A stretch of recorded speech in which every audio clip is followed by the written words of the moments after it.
Next is energies of a flowing fluid. അതായത് ഒഴുകുന്ന ഒരു ഫ്ലൂയിഡിൽ ഉണ്ടാവുന്ന എനർജികൾ ഏതൊക്കെയാണ്? അപ്പോൾ അതാണ് next section. A flowing fluid possess 3 types of energy. 3 എനർജികളാണ് ഉണ്ടാവുന്നത്. അതൊക്കെ ഏതൊക്കെയാണ്? First one kinetic energy, second one potential energy and third one pressure energy. അപ്പോൾ നമ്മൾ സാധാരണ ഒരു മൂവിങ് ബോഡിക്കൊക്കെ 2 ടൈപ്പ് ഓഫ് എനർജിയാണ് പറയാറ്, കൈനറ്റിക്കും പൊട്ടൻഷ്യലും എനർജീസ്. ഇനി അതൊരു ഫ്ലോയിങ് ഫ്ലൂയിഡ് ആണെങ്കിൽ അവിടെ വരുന്ന ഒരു പുതിയ എനർജിയാണ് പ്രഷർ എനർജി. അപ്പോൾ 3 എനർജികളാണ് ഒഴുകുന്ന ഒരു ഫ്ലൂയിഡിൽ ഉണ്ടാവുന്നത്: kinetic energy, potential energy and pressure energy. ഇതിൽ ഓരോന്നും എന്താണെന്ന് നോക്കാം. First one kinetic energy. Kinetic energy is due to the motion of fluid particles. അതെന്തുകൊണ്ടാണ് ഉണ്ടാവുന്നത്? ഫ്ലൂയിഡിനകത്തുള്ള പാർട്ടിക്കിൾസിന്റെ മോഷൻ കാരണം ഉണ്ടാവുന്നതാണ് ഈ kinetic energy. To understand this, let us put a small leaf at the river on the coast side and then put the same leaf in the middle of the river and observe which one is moving slow and fast. The leaf at the coast side moves slowly because the water at the coast side moves slowly. But the leaf in the middle of the river moves faster because the river moves fast in the middle. That is, motion of the fluid gives energy termed as kinetic energy of fluid. എന്താണ് പറഞ്ഞത്? ഇപ്പം നമ്മളൊരു river സൈഡിൽ പോയി ഒരു ഇല ഇട്ട് നോക്കുകയാണെന്ന് വിചാരിക്കുക. അതായത് റിവറിൻ്റെ മിഡിലും ഒരു ഇല ഇട്ട് നോക്കുക. അതേ ഇല തന്നെ നമ്മൾ കരയോട് ചേർന്നിട്ടുള്ള ഭാഗത്തും ഇട്ട് നോക്കാം. അപ്പോൾ ഏതായിരിക്കും കൂടുതൽ ഫാസ്റ്റിൽ പോകുന്നത്? മിഡിലിട്ട ഇലയായിരിക്കും കൂടുതൽ ഫാസ്റ്റിൽ പോകുന്നത്. കാരണം അവിടെയുള്ള, അതായത് റിവറിൻ്റെ മിഡിൽ ഭാഗത്തുള്ള ഫ്ലൂയിഡിൻ്റെ അല്ലെങ്കിൽ ആ വാട്ടറിൻ്റെ വെലോസിറ്റി വളരെ കൂടുതലായിരിക്കും, മോഷൻ കൂടുതലായിരിക്കും, വെലോസിറ്റി കൂടുതലായിരിക്കും. അതുകൊണ്ട് ആ ഭാഗത്തെ ഫ്ലൂയിഡ് പാർട്ടിക്കിൾസിൻ്റെ കൈനറ്റിക് എനർജിയും കൂടുതലാണ്. പക്ഷേ കോസ്റ്റ് സൈഡിൽ എടുക്കുകയാണെങ്കിൽ അവിടെയുള്ള വെലോസിറ്റി കുറവായതുകൊണ്ട് ഫ്ലൂയിഡ് പാർട്ടിക്കിൾസിൽ ഉണ്ടാവുന്ന കൈനറ്റിക് എനർജിയും കുറവായിരിക്കും. അപ്പം അതാണ് മോഷൻ ഓഫ് ഫ്ലൂയിഡ് കാരണം ഉണ്ടാവുന്ന കൈനറ്റിക് എനർജി എന്ന് ഉദ്ദേശിക്കുന്നത്. ആ കൈനറ്റിക് എനർജി നടുക്കായിരിക്കും ഏറ്റവും കൂടുതൽ. കരയിലേക്ക് വരും തോറും, റിവറിൻ്റെ കേസാണെങ്കിൽ കരയിലേക്ക് വരും തോറും അതിൻ്റെ കൈനറ്റിക് എനർജി കുറഞ്ഞ് വരും. ഇനി കൈനറ്റിക് എനർജിയുടെ ഫോർമുല എന്താണ്? കൈനറ്റിക് എനർജിയുടെ formula ½mv².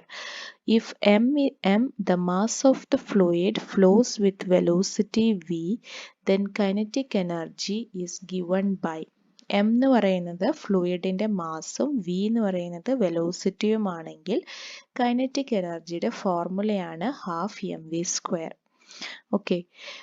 Four unit volume, നമ്മളിപ്പോൾ ഒരു യൂണിറ്റ് വോളിയമാണ് എടുക്കുന്നതെങ്കിൽ, അതായത് ഈ ഒരു ടേമിനെ വോളിയം കൊണ്ട് ഡിവൈഡ് ചെയ്യുക. അപ്പം മാസ് ബൈ വോളിയത്തിന് എന്ത് കൊടുക്കാം? ഡെൻസിറ്റി എന്ന് എഴുതാം. അപ്പോൾ kinetic energy is equal to mass by volume എന്താണ്? മാസ് ബൈ വോളിയത്തിന് പകരം ഡെൻസിറ്റി എന്ന് കൊടുക്കാം. Mass divide by volume is equal to density. ഡെൻസിറ്റിക്കാണ് ഈ റോ എന്ന് പറയുന്ന സിമ്പിൾ കൊടുത്തിട്ടുള്ളത്. അപ്പോൾ എമ്മിന് പകരം റോ എന്ന് എഴുതിയേക്കണോ? കാരണം കൈനറ്റിക് എനർജി ഫോർ യൂണിറ്റ് വോളിയത്തിലേക്ക് മാറ്റുകയാണെങ്കിൽ, ഫോർ യൂണിറ്റ് വോളിയം എന്ന് പറഞ്ഞാൽ ഈ നേരത്തെ തൊട്ട് മുന്നേ എഴുതിയ കൈനറ്റിക് എനർജിയുടെ എക്സ്പ്രഷനെ വോളിയം കൊണ്ട് ഡിവൈഡ് ചെയ്തു. അപ്പോൾ വോളിയം കൊണ്ട് ഡിവൈഡ് ചെയ്യുമ്പോഴാണ് ഈ എം ബൈ വിക്ക് പകരം നമുക്ക് ഡെൻസിറ്റിയുടെ സിമ്പിൾ ആയിട്ടുള്ള റോ എഴുതാം, ½ρv². അപ്പോൾ ഇത് actually kinetic energy per unit volume ആണ് ഈ ലെഫ്റ്റ് സൈഡിലുള്ളത്. ഓക്കെ. നെക്സ്റ്റ് എനർജി എന്ന് പറയുന്നത് പൊട്ടൻഷ്യൽ എനർജി ആണ്. Potential energy, the energy of the fluid by virtue of its position. അതായത് ഈ എനർജി വരുന്നത് അതിൻ്റെ പൊസിഷൻ കൊണ്ടാണ്. നമുക്കറിയാം പൊട്ടൻഷ്യൽ എനർജി സാധാരണ ഒരു ബോഡിയുടെ കേസൊക്കെ പറയുകയാണെങ്കിൽ ഒരു ഹൈറ്റിൽ ഇരിക്കുന്ന ഒരു ബോഡിക്ക് പൊട്ടൻഷ്യൽ എനർജി കൂടുതലായിരിക്കും. ഹൈറ്റ് കൂടുന്തോറും പൊട്ടൻഷ്യൽ എനർജി കൂടും. mgh എന്ന് പറയുന്ന ഫോർമുല വെച്ചാണ് പൊട്ടൻഷ്യൽ എനർജി പറയാം. അപ്പൊ ഇവിടെയും അതുപോലെ തന്നെ ആ ഫ്ലൂയിഡിന്റെ പൊസിഷൻ അനുസരിച്ചാണ് potential energy. To identify this energy of fluid, pour a bucket of water at a herb planted on in a pot in the courtyard. So far, nothing abnormal. Pour the same amount of water with the same bucket from terrace to the herb in the courtyard. What will happen? The herb and the pot may get damaged due to water from the terrace. We had poured the same amount of water as we did from the courtyard, but with a new position with some height. That means the height of the fluid can do some work, which means it has extra energy due to its position. That energy is termed the potential energy of the fluid. മനസ്സിലായോ എന്താണ് പറഞ്ഞതെന്ന്? അതായത് നമ്മളിപ്പോൾ നമ്മുടെ വീട്ടിൽ ഒരു ചെടിച്ചട്ടിയിൽ നട്ടിട്ടുള്ള ഒരു ചെടി നനയ്ക്കുകയാണെന്ന് വിചാരിക്കുക. ഒരു ബക്കറ്റ് ഓഫ് വാട്ടർ ആണ്, ഒരു ചെറിയ ബക്കറ്റ് ഓഫ് വാട്ടർ വെള്ളമാണ്. ചെറിയ ബക്കറ്റിൽ ഫുള്ള് വെള്ളം എടുത്തിട്ടാണ് നമ്മൾ ആ ഒരു ചെടി നനയ്ക്കുന്നത് എന്ന് വിചാരിക്കാം. ഇനി അതേ ചെടി തന്നെ അതേ ബക്കറ്റിൽ സെയിം എമൗണ്ട് ഓഫ് വെള്ളം എടുത്തിട്ട്, അതേ അളവിന് തന്നെ വെള്ളം എടുത്തിട്ട് നമ്മൾ വീടിൻ്റെ ടെറസുമ കയറി നിന്നിട്ട് അവിടെ നിന്നാണ് ആ വെള്ളം ഒഴിക്കുന്നതെങ്കിൽ എന്ത് സംഭവിക്കും? ആ ചെടിക്കോ അല്ലെങ്കിൽ ആ ചെടി വെച്ച ചെടിച്ചട്ടിയോ രണ്ടും ചിലപ്പോൾ ഡാമേജ് ആവാം. കാരണം രണ്ടിലും നമ്മൾ ഒരേ എമൗണ്ട് ഓഫ് വാട്ടർ ആണ് ഒഴിക്കുന്നത്. ആകെ വ്യത്യാസം വരുത്തിയത് നമ്മൾ ഒഴിക്കുന്ന പൊസിഷൻ മാറി. ഒന്ന് സാധാരണ ഗ്രൗണ്ടിൽ നിന്ന് ഒഴിച്ചു, രണ്ടാമത്തെ കേസിൽ അതേ ചെടി നമ്മുടെ വീടിൻ്റെ ടെറസുമ കയറിയിട്ടാണ് അങ്ങോട്ട് വെള്ളം ഒഴിച്ചത്. അപ്പോൾ രണ്ടാമത്തെ കേസിൽ ടെറസുമ കയറി എന്ന് പറയുമ്പോൾ നമ്മുടെ ഹൈറ്റ് കൂടി, നമ്മൾ വെള്ളം ഒഴിക്കുന്ന പൊസിഷൻ മാറി. അപ്പോൾ ഹൈറ്റ് കൂടുമ്പോൾ പൊട്ടൻഷ്യൽ എനർജി കൂടും. ആ ഒരു പൊട്ടൻഷ്യൽ എനർജിയും കൂടി എക്സ്ട്രാ വന്നതുകൊണ്ടാണ് ആ ഒരു ചെടിയും എല്ലാം ഡാമേജ് ആവാനായിട്ട് കാരണമായത്. അപ്പോൾ എവിടുന്നാണോ വെള്ളം ഒഴിക്കുന്നത്, എവിടെയാണോ ആ വെള്ളത്തിൻ്റെ സോഴ്സ്, വെള്ളത്തിൻ്റെ പൊസിഷൻ, അതിനെ ബേസ് ചെയ്ത് അതുമായിട്ട് റിലേറ്റ് ചെയ്തിട്ടുള്ള ഒരു എനർജിയാണ് potential energy. The energy is termed potential energy of the fluid. Potential energyയുടെ equation mgh.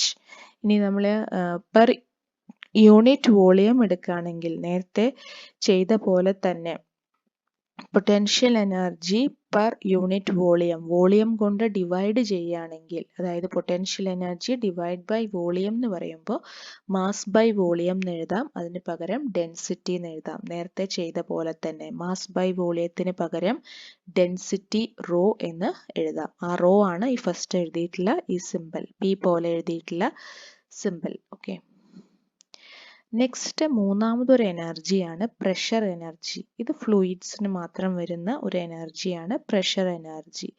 അപ്പോൾ ഇതെന്താണെന്ന് നോക്കാം. Unlike in mechanics, A new kind of energy can be assessed to fluid called pressure energy due to the action of fluid molecules to any substance immersed. എന്തുകൊണ്ടാണ് അത് ഉണ്ടാവുന്നത്?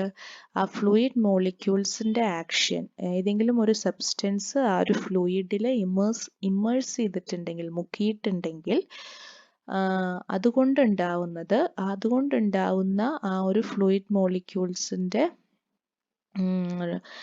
Action കാരണം ഉണ്ടാവുന്നത്. അതിൻ്റെ explanation ആണ് നെക്സ്റ്റ് കാണുന്നത്. To recognise this energy, remember in childhood we all were playing with our friends in pond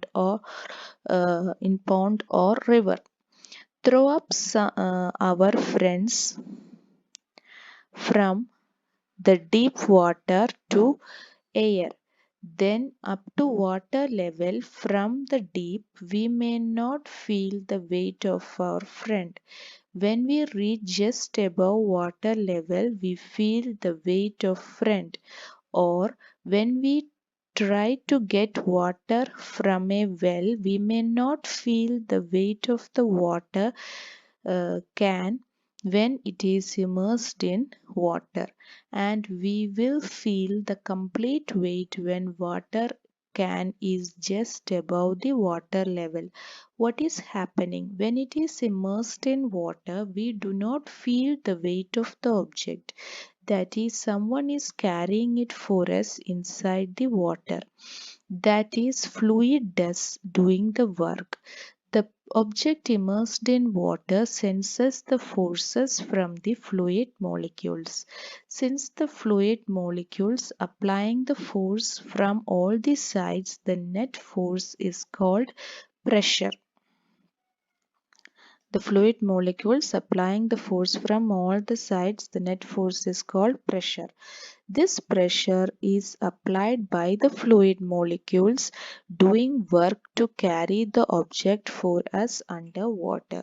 So the fluid is doing work, and we can say it possesses energy. That is, this pressure is applied to the fluid molecules doing work to carry object for us under water. So the fluid is doing work, and we can say it possesses pressure energy. If P is pressure, M is mass of the fluid, and rho is the density of the fluid, pressure energy is given by MP by rho. എന്താണ് pressure energy? ഇതിൽ രണ്ട് example കൊടുത്തിട്ടുണ്ട്. അപ്പോൾ അതെനിക്ക് തോന്നുന്നു നിങ്ങൾ common ആയിട്ട് familiar ആയിരിക്കുക. രണ്ടാമത് പറഞ്ഞ എക്സാമ്പിൾ ആണ്. അതായത് നമ്മളൊരു കിണറിൽ നിന്ന് വെള്ളം കോരിയെടുക്കുകയാണെന്ന് വിചാരിക്കുക. ഓക്കെ, കിണറിൽ നിന്ന് വെള്ളം കോരിയെടുക്കുകയാണെങ്കിൽ ആ ഒരു പാട്ട, വെള്ളം കോരുന്ന ആ ഒരു ബക്കറ്റ് അല്ലെങ്കിൽ ആ ഒരു പാട്ട വെള്ളത്തിനടിയിലാണെങ്കിൽ നമ്മൾ അതിൻ്റെ വെയിറ്റ് ഒട്ടും ഫീൽ ചെയ്യില്ല. പക്ഷെ ആ വെള്ളത്തിൽ നിന്ന് പുറത്തെടുത്ത് നമ്മൾ വലിക്കാൻ തുടങ്ങുമ്പോൾ നമുക്കതിന് ഒരുപാട് വെയിറ്റ് ഉള്ളതായിട്ട് ഫീൽ ചെയ്യും. വെള്ളത്തിൽ വീഴുമ്പോൾ പെട്ടെന്ന് അതിൻ്റെ വെയിറ്റ് കുറഞ്ഞതായിട്ടും വെള്ളത്തിൽ നിന്ന് പുറത്തെടുക്കുമ്പോൾ അതിൻ്റെ വെയിറ്റ് ഭയങ്കരമായിട്ട് കൂടിയതായിട്ടും നമ്മൾ ഫീൽ ചെയ്യും. അതിന് കാരണമാണ് പറയുന്നത്. കാരണം വെള്ളത്തിനടിയിൽ കിടക്കുമ്പോൾ എന്താണുള്ളത്, അതിന് ചുറ്റുവട്ടം സറൗണ്ട് ചെയ്തിട്ടുള്ള ഫ്ലൂയിഡ് മോളിക്യൂൾസ് ആ ഒരു വസ്തുവിൽ അതിന് ഒരു പ്രഷർ കൊടുക്കുന്നുണ്ട്, ഒരു ഫോഴ്സ് അപ്ലൈ ചെയ്യുന്നുണ്ട്. ആ ഫോഴ്സ് കാരണം അതിനൊരു പ്രഷർ ഉണ്ട്. ഈ പ്രഷർ കാരണമാണ് നമുക്ക് വെയിറ്റ് തോന്നാത്തത്, വെള്ളത്തിൻ്റെ അടിയിൽ വെയിറ്റ് തോന്നാത്തത്. അതായത് നമ്മൾ ചെയ്യേണ്ട ആ ഒരു വർക്കിന് പകരം ആ ഒരു വർക്ക് ആ ഫ്ലൂയിഡ് മോളിക്യൂൾസ് ആണ് ചെയ്യുന്നത്. അതുകൊണ്ടാണ് നമ്മൾ വെള്ളം കോരുമ്പോൾ വെള്ളത്തിനടിയിലേക്ക് പാട്ട വീണ് കഴിഞ്ഞാൽ നമുക്ക് വെയിറ്റ് ഒട്ടും തോന്നാത്തതും, ജസ്റ്റ് ആ വെള്ളത്തിൻ്റെ സർഫസിൽ നിന്ന് മുകളിലെത്തുന്ന ആ ഒരു പോയിന്റ് തൊട്ട് ഭയങ്കരമായിട്ട് വെയിറ്റ് കൂടിയതായിട്ട് തോന്നുന്നതും. ഓക്കെ, വെള്ളത്തിൻ്റെ വെയിറ്റ് ഉണ്ട്, അപ്പം അത് വെള്ളത്തിനടിയിൽ കിടക്കുമ്പോൾ നമ്മൾ ഫീൽ ചെയ്യില്ല, വെള്ളത്തിൽ നിന്ന് പുറത്തേക്ക് എടുക്കുമ്പോഴാണ് ഫീൽ ചെയ്യുന്നത്. അതിന് കാരണം ഈ ഫ്ലൂയിഡ് മോളിക്യൂൾസ് ചെലുത്തുന്ന ഫോഴ്സ് ആണ്. ആ ഫോഴ്സ് മൂലം ഒരു പ്രഷർ ഉണ്ടാവും. ആ പ്രഷറിനെ അതിജീവിക്കുന്ന, ആ പ്രഷറിന് കറസ്പോണ്ടിങ് ആയിട്ട് വർക്ക് ചെയ്യാനുള്ള ആ ഒരു വർക്ക് ചെയ്യാനുള്ള എനർജിയാണ് ഈ ഒരു പ്രഷർ എനർജി. ഓക്കെ, അതിനെ P എന്നാണ് റെപ്രസെന്റ് ചെയ്യുക.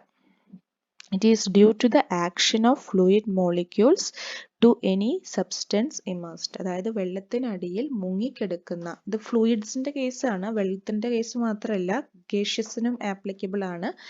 പക്ഷെ ലിക്വിഡിലാണ് കൂടുതലായിട്ട് പ്രഷർ എനർജി വരുന്നത്. കാരണം ലിക്വിഡ് ചെലുത്തുന്ന പ്രഷറാണ് എയർ ചെലുത്തുന്ന പ്രഷറിനേക്കാളും കൂടുതലായിട്ടുള്ളത്.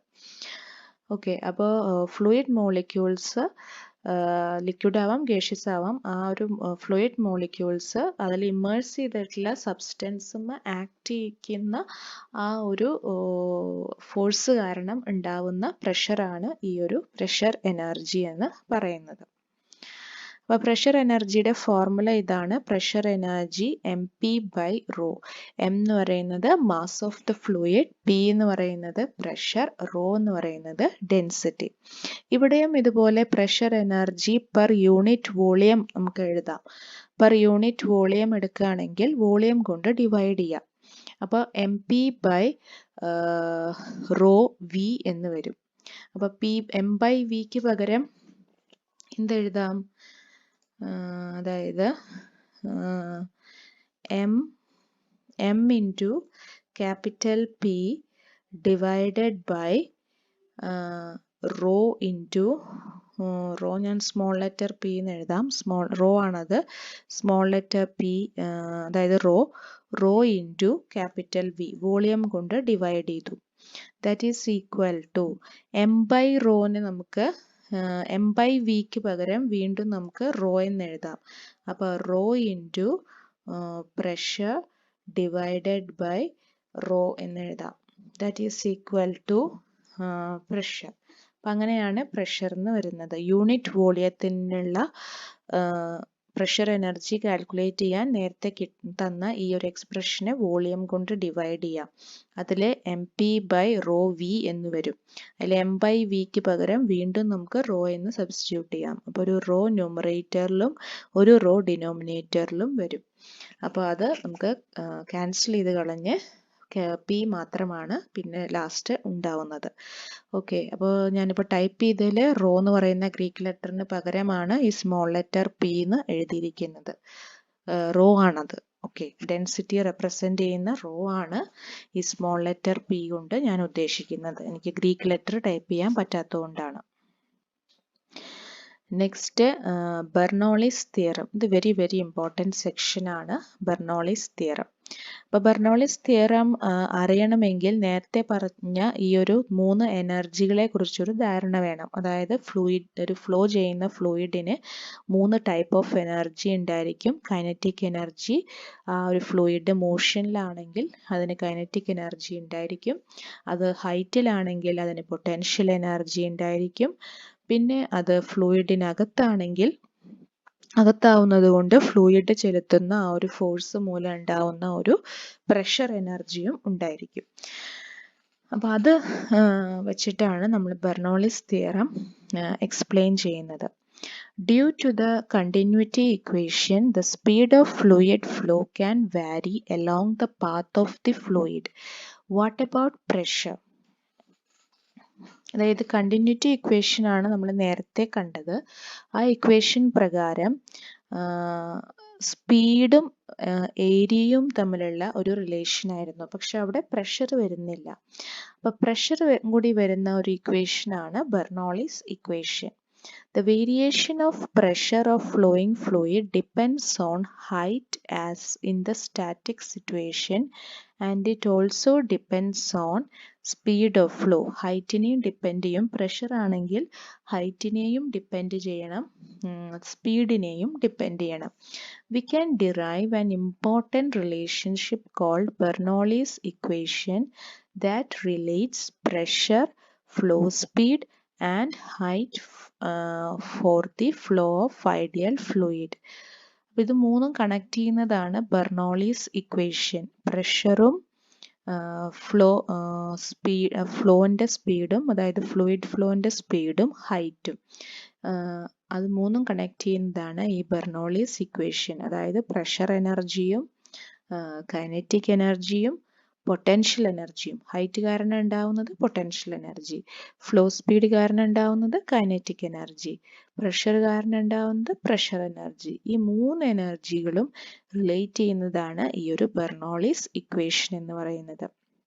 Bernoulli's equation is an essential tool in analyzing plumbing systems, hydroelectric generating stations and flight of airplanes. അപ്പോൾ ബെർണോളിസ് ഇക്വേഷൻ്റെ മെയിൻ ആപ്ലിക്കേഷൻ വരുന്നത് പ്ലംബിംഗ് സിസ്റ്റംസിലും ഹൈഡ്രോ ഇലക്ട്രിക് ജനറേറ്റിംഗ് സ്റ്റേഷൻസിലും, അതായത് ഹൈഡ്രോ ഇലക്ട്രിസിറ്റി ജനറേറ്റ് ചെയ്യുക, അതായത് വെള്ളം ഉപയോഗിച്ച് ഇലക്ട്രിസിറ്റി ജനറേറ്റ് ചെയ്യുക, അവിടെയും പിന്നെ ഫ്ലൈറ്റ് ഓഫ് എയർപ്ലെയിൻസിൻ്റെ ഫ്ലൈറ്റ് അതിലും അവിടെയൊക്കെയാണ് ബെർണോളിസ് തിയറത്തിൻ്റെ ആപ്ലിക്കേഷൻ വരുന്നത്. Bernoulli's theorem equation is a general expression that relates the pressure difference between 2 points in the pipe to both velocity changes and elevation changes. Bernoulli's theorem is analogous to the law of conservation in mechanics. Law of conservation of energy in mechanics. എനർജിയുടെ conservation principle പോലെ അതിന് analogous ആയിട്ട് വരുന്ന ഈ fluid ഡൈനാമിക്സിലെ theorem ആണ് Bernoulli's theorem എന്ന് പറയുന്നത്. Law of conservation of energy എന്താണ്? Energy can neither be created nor be destroyed. It can only be changed from one form to another. Energy പുതുതായിട്ട് ഉണ്ടാക്കാനും പറ്റില്ല, ഡിസ്ട്രോയ് ചെയ്ത് കളയാനും പറ്റില്ല. എനർജി ഒരു ഫോമിൽ നിന്ന് മറ്റൊരു ഫോമിലേക്ക് മാറ്റാനാണ് പറ്റുന്നത്. അതാണ് law of conservation of energy in mechanics പറയുന്നത്. അതിന് അനലോഗസ് ആയിട്ട് അതേപോലെയുള്ള ഒരു തിയറമാണ് ഈ ബെർണോളിസ് തിയറം എന്ന് പറയുന്നത്. And is derived by applying work energy theorem to the fluid in the section of a flow tube. By work energy theorem work energy theorem ആണ് ഇവിടെ അപ്ലൈ ചെയ്യുന്നത്. At two sections of a pipe with different heights and velocities, രണ്ട് different velocities with pressure P1 and P2, we can write. അതായത് ഇവിടെ വരുന്ന എനർജികൾ ഏതൊക്കെ? അതായത് നമ്മൾ വർക്ക് എനർജി തിയറം അപ്ലൈ ചെയ്യാണ്. അതായത് എല്ലാ വർക്കുകളും എല്ലാ എനർജികളും നമ്മൾ നേരത്തെ പറഞ്ഞ പ്രഷർ എനർജി, അതുപോലെ kinetic energy and potential energy, ഈ 3 എനർജികളും റിലേറ്റ് ചെയ്യാൻ പോവാണ്.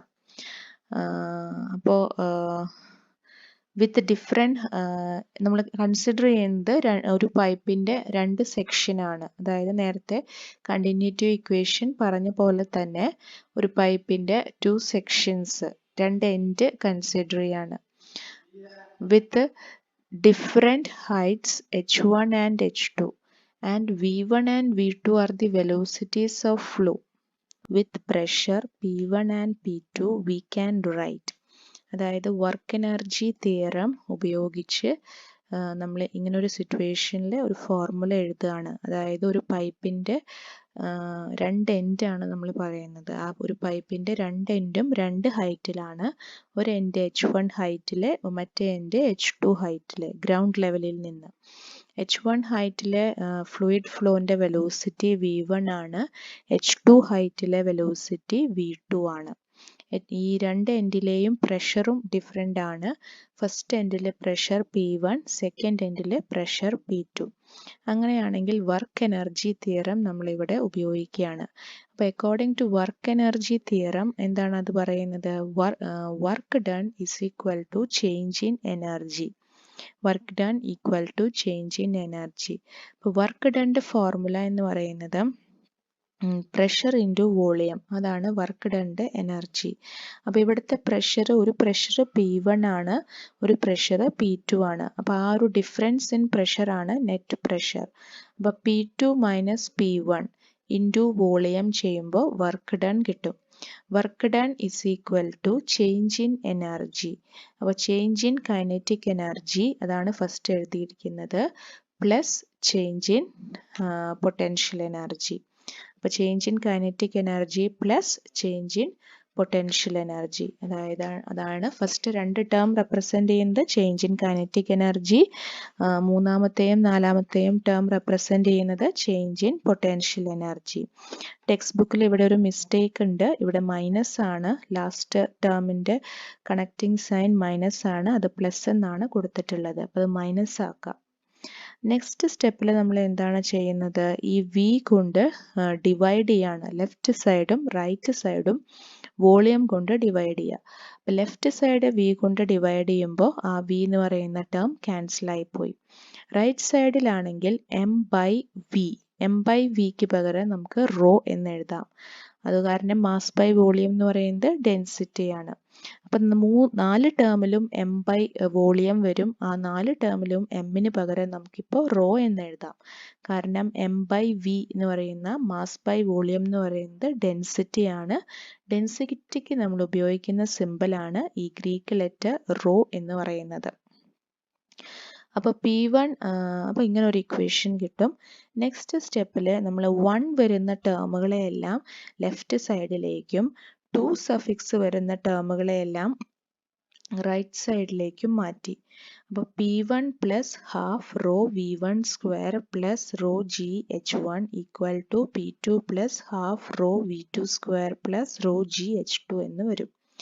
അതായത് ഈ ടേം, അതായത് pressure plus half rho V square plus rho G H equal to constant. ഇതിനെയാണ് ബെർണോളിസ് തിയറത്തിന്റെ മാത്തമാറ്റിക്കൽ ഫോം എന്ന് പറയുന്നത്. അതായത് ഈ പി എന്ന് പറയുന്നത് എന്താണ്? Pressure energy per unit volume. Second term എന്ന് പറയുന്നത് kinetic energy per unit volume. Third term എന്ന് പറയുന്നത് potential energy per unit volume. അതായത് കൈനറ്റിക് എനർജി അല്ല pressure energy plus kinetic energy plus potential energy equal to a constant.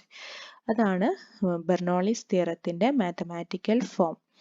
The work done on unit volume of fluid by surrounding fluid is equal to the sum of changes in kinetic and potential energies per unit volume that occur during the flow.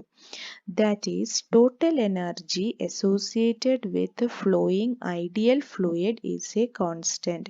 Total energy എന്ന് പറയുന്നത് constant ആണ്. Total energy associated with a ideal flowing fluid is a constant.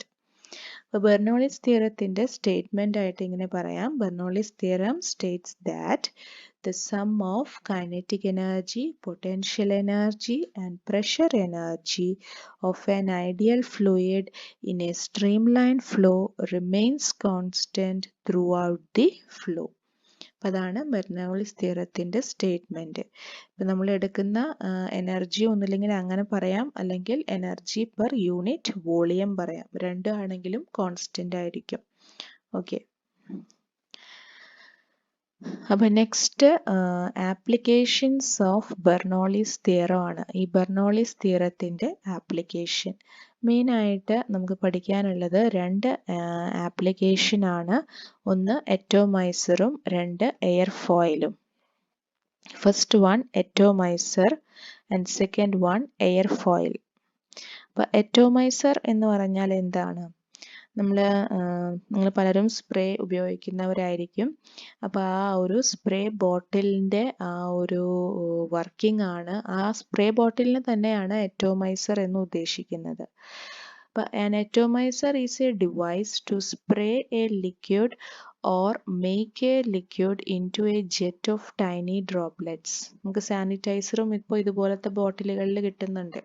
അതായത് ഒരു ബോട്ടില് വിത്ത് എന്താ പറയുക, വിത്ത് ഒരു ചെറിയ tube ആ ഒരു ലിക്വിഡിലേക്ക് ഇമേഴ്സ് ചെയ്യുന്ന രീതിയിൽ അങ്ങനെ വരുന്ന സ്പ്രേ ബോട്ടിൽസ് ആണ് ഉദ്ദേശിക്കുന്നത്. ഒരു ട്യൂബ് അകത്തേക്ക് പോകുന്ന രീതിയിലുള്ള സ്പ്രേ ബോട്ടിൽസ്. അതായത് ലിക്വിഡ് ടൈനി ഡ്രോപ്ലെറ്റ്സ് ആയിട്ടാണ് ഇജക്റ്റ് ചെയ്യേണ്ടത്. Like a body spray, spray പെയിൻറ്റിങ്ങിൽ ഉപയോഗിക്കുന്ന ആ ഒരു സ്പ്രേ വരുന്ന ആ ഒരു സാധനം കാർ വാഷ് സ്റ്റേഷൻസിലൊക്കെ ഉപയോഗിക്കുന്നത്. അതെല്ലാം അറ്റോമൈസർ ആണ്. The principle behind the working of atomizers is Bernoulli's principle. അറ്റോമൈസറിന്റെ വർക്കിങ്ങിന്റെ പ്രിൻസിപ്പിൾ എന്ന് പറയുന്നത് ബെർണോളിസ് പ്രിൻസിപ്പിൾ ആണ്. എന്താണ് ബെർണോളിസ് പ്രിൻസിപ്പിൾ പറയുന്നത്? According to Bernoulli's theorem, the velocity of fluid increases in the region, the pressure decreases in that region and vice versa, in order to maintain total energy constant. ഇതാണ് Bernoulli's തിയറത്തിന്റെ ഒരു inference. അതായത് എന്താണ്? Pressure കൂടുമ്പോൾ അവിടുത്തെ velocity കുറയണം. നേരെ തിരിച്ചും velocity കൂടുകയാണെങ്കിൽ അവിടുത്തെ pressure കുറയണം. അപ്പോൾ അതാണ് ബെർണോളിസ് തിയറം എന്ന് പറയുന്നത്. അപ്പോൾ ഇതാണ് അറ്റോമൈസറിൻ്റെ ഒരു പിക്ചോറിക്കൽ ഡയഗ്രാം. അതായത് നമ്മൾ നേരത്തെ എഴുതിയ ഇക്വേഷൻ വെച്ചാണ് പറയുന്നത് കേട്ടോ. അതായത് പ്രഷർ കൂടുമ്പോൾ വോളിയം എങ്ങനെയായിരിക്കണം? കുറവായിരിക്കണം. കാരണം റോയും ജിയും എച്ചും എല്ലാം കോൺസ്റ്റൻ്റ് ആണ്. അപ്പോൾ അതും അതായത് പൊട്ടൻഷ്യൽ എനർജി കാരണം വരുന്ന ടേമുകളെല്ലാം കോൺസ്റ്റൻ്റ് ആണ്. പിന്നെ വ്യത്യാസം വരുന്നത് പ്രഷറിലും ഈ ഒരു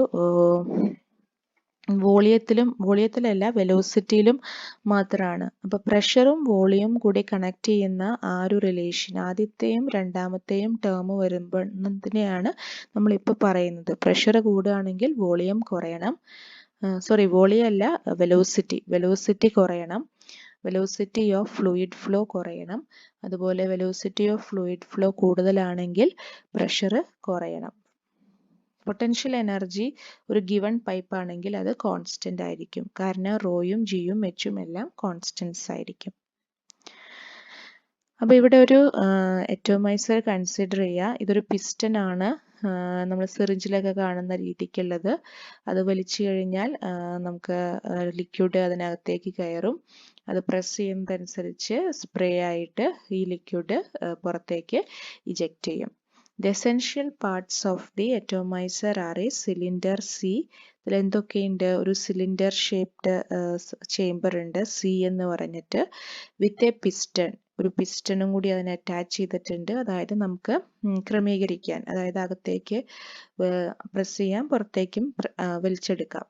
എ നാരോ ടി സെക്ഷൻ പൈപ്പും വെച്ചിട്ടുണ്ട്. അതായത് ഈ ലിക്വിഡിൽ ഡിപ്പ് ചെയ്യുന്ന രീതിയിൽ ഒരു ടി ഷേപ്പിലുള്ള ഒരു പൈപ്പും വെച്ചിട്ടുണ്ട്. അതിൽ ടീയുടെ ഒരു എൻഡ് ഈ ഒരു സിറിഞ്ചിന്റെ സെറ്റപ്പിലേക്കും മറ്റേ എൻഡ് സ്പ്രേ ആയിട്ട് പുറത്തേക്ക് വരുന്നതുമാണ്. And a container is filled container to fill the liquid to be sprayed. പിന്നെ ഉള്ളത് ഒരു കണ്ടെയ്നർ ആണ്. ആ കണ്ടെയ്നറിനകത്ത് നമുക്ക് സ്പ്രേ ചെയ്യേണ്ട ലിക്വിഡും ഉണ്ട്. സാനിറ്റൈസറോ ബോഡി സ്പ്രേയോ എന്താണെന്ന് വെച്ചാൽ അത് അതിനകത്തുണ്ട്.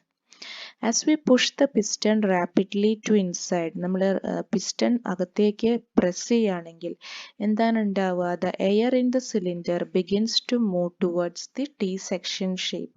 അവിടെയുള്ള എയർ ടി സെക്ഷനിലേക്ക് മൂവ് ചെയ്യാനായിട്ട് തുടങ്ങും. അതായത് ഈ ഒരു പിസ്റ്റൺ അകത്തേക്ക് അമർത്തുകയാണെങ്കിൽ ഇവിടെയൊക്കെയുള്ള എയർ, അതായത് ഇവിടെ ഉണ്ടായിരുന്ന എയർ എന്ന് പറയുന്നത് ഈ ടി ഷേപ്പിലേക്ക് വരാനായിട്ട് തുടങ്ങും. അപ്പോൾ എന്താണ് സംഭവിക്കുക?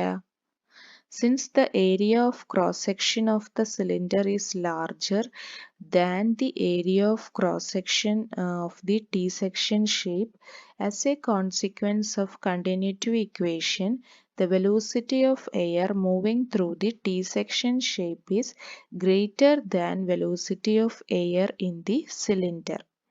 എന്താണ് സംഭവിക്കുന്നത്? നമ്മളിവിടെ പ്രസ് ചെയ്യുമ്പോൾ ഇവിടുത്തെ എയർ ടി സെക്ഷനിലേക്ക് മാറും. അപ്പോൾ ഇവിടുത്തെ ഏരിയ എന്ന് പറയുന്നത് കൂടുതലാണ്. ആ കൂടുതലുള്ള ഏരിയയിൽ നിന്ന് കുറഞ്ഞ ഏരിയയിലേക്ക്, കുറഞ്ഞ ക്രോസ് സെക്ഷണൽ ഏരിയയിലേക്കാണ് ഈ ഒരു എയർ പോകുന്നത്. അപ്പോൾ ഏരിയ കുറയ്ക്കുമ്പോൾ കണ്ടിന്യൂറ്റി ഇക്വേഷൻ പ്രകാരം ഏരിയ കുറവാണെങ്കിൽ വെലോസിറ്റിക്ക് എന്താണ് സംഭവിക്കുക? വെലോസിറ്റി കൂടും. അത് കണ്ടിന്യൂറ്റി ഇക്വേഷൻ പ്രകാരം നമുക്ക് പറയാം, ഏരിയ കൂടുമ്പോൾ വെലോസിറ്റി കൂടും. അപ്പോൾ വെലോസിറ്റി കൂടുതലായിരിക്കും. ടി സെക്ഷനിൽ വരുമ്പോൾ വെലോസിറ്റി കൂടുതലായിരിക്കും. ഇനി നെക്സ്റ്റ് നമ്മൾ ബെർണോളിസ് തിയറത്തിലേക്ക് വരികയാണ്. According to Bernoulli's theorem, the pressure in the T section shape must be lower than the pressure at the surface of the liquid in the container. അതായത് Bernoulli's theorem പ്രകാരം pressure in the T section shape എങ്ങനെയായിരിക്കണം? Must be lower than the pressure at the surface of the liquid in the container. സർഫസിലുള്ള ലിക്വിഡിനേക്കാളും കുറവായിരിക്കണം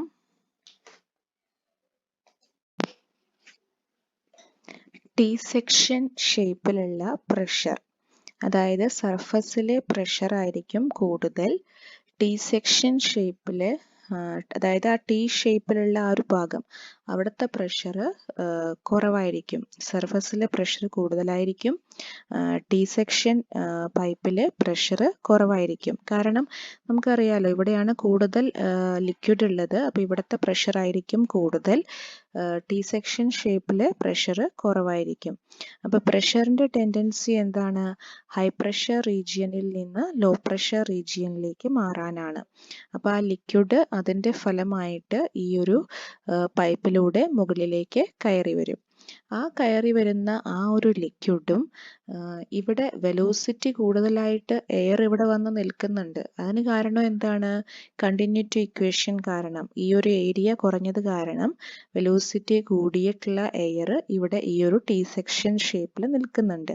ആ രണ്ടും കൂടി mix ചെയ്യും. അതായത് ഇവിടെ നിന്ന് കയറി വരുന്ന ലിക്വിഡും ഇവിടെ ഹൈ വെലോസിറ്റിയിൽ നിൽക്കുന്ന എയറും കൂടി മിക്സ് ചെയ്തിട്ട് ഈ ഒരു ലിക്വിഡ് ഫൈൻ ഡ്രോപ്ലെറ്റ്സ് ആയിട്ട് ഒരു സ്പ്രേ പോലെ പുറത്തേക്ക് വരും.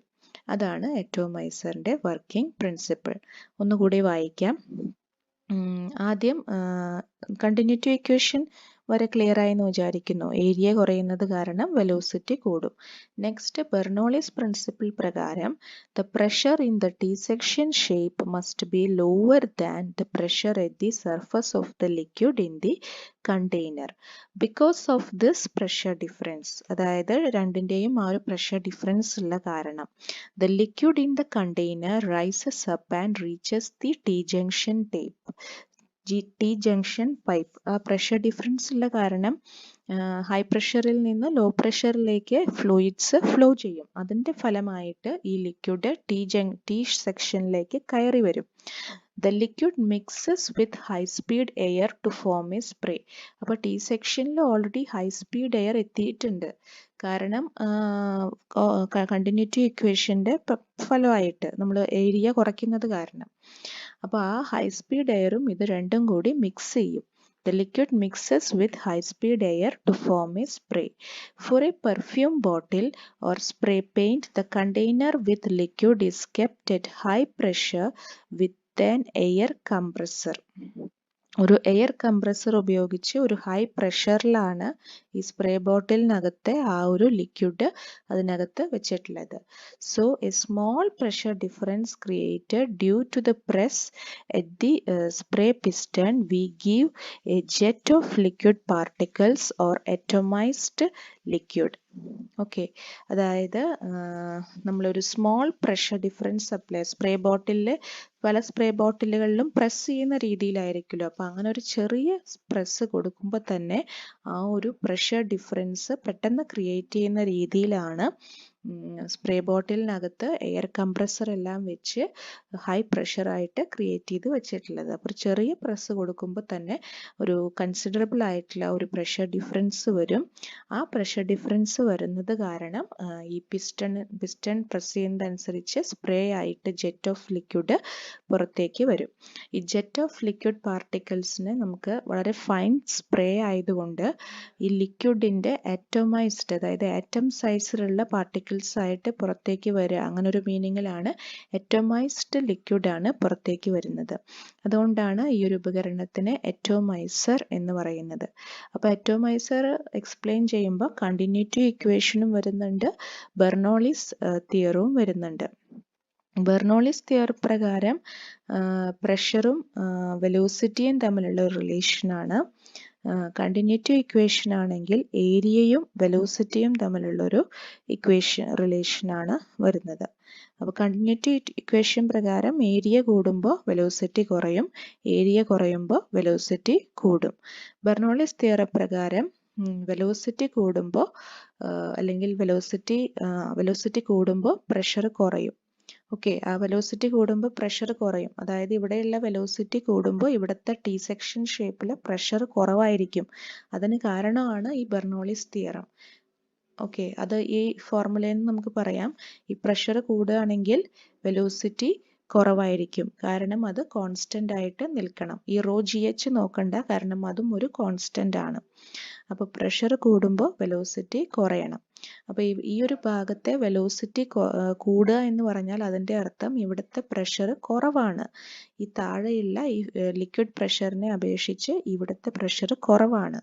അതുകൊണ്ടാണ് ഈ ലിക്വിഡ് കയറി വരുന്നത്. പ്രഷർ ഹൈ പ്രഷർ റീജിയനിൽ നിന്ന് ലോ പ്രഷർ റീജിയനിലേക്ക് വരും. അതുകൊണ്ട് ഈ ലിക്വിഡ് കയറി വരും.